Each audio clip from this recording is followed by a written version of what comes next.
नमस्कार, आप देख रहे हैं टीएनपी न्यूज। मैं हूं अंकुर पांडे।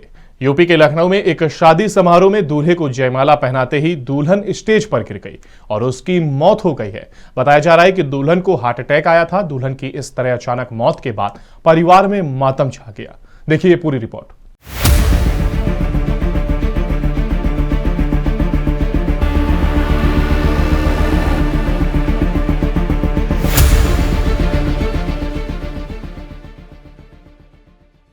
शादी वाले घर में कई महीनों पहले ही तैयारियां शुरू हो जाती हैं। दूल्हा बड़े ही चाव से सज धज कर अपनी दुल्हन को लेने ससुराल जाता है।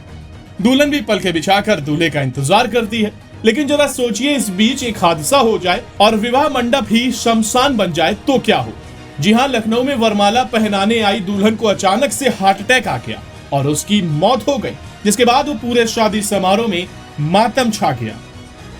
मामला राजधानी लखनऊ के मलिहाबाद क्षेत्र के भदवाना गांव का है। यहाँ एक शादी समारोह में दूल्हा बड़े अरमानों के साथ अपनी दुल्हनिया को ब्याहने आया, लेकिन उसे क्या पता था कि नियति उसके साथ ऐसा खेल खेलेगी।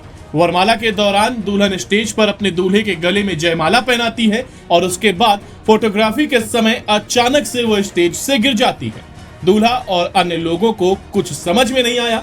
उन्होंने मूर्छित हुई दुल्हन को उठाने की कोशिश की, उसे पानी के छींटे डालकर होश में लाने का प्रयास किया, लेकिन वह बेसुध पड़ी रही। शिवांगी की अचानक बिगड़ी हालत को देखकर हर कोई हतप्रभ रह गया और समारोह में अफरा तफरी मच गई।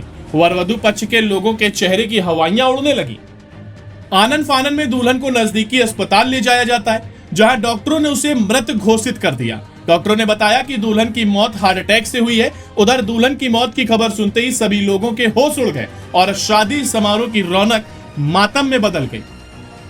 शादी समारोह में जिन लोगों के चेहरे पर खुशियां छाई थी, उनकी खुशियां मातम में बदल गई। इस दुखद घटना से दुल्हन और दूल्हे के परिजनों का रो रो कर बुरा हाल है। दूल्हा भी दुल्हन की मौत से सदमे में है।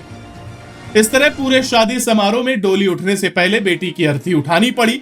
बेटी का अंतिम संस्कार कर दिया गया है। वहीं शादी के दिन युवती की हार्ट अटैक की यह घटना पूरे इलाके में चर्चा का विषय बनी हुई है और सब यही कह रहे हैं कि नियति के आगे किसी की नहीं चलती। Bureau report, TNP news.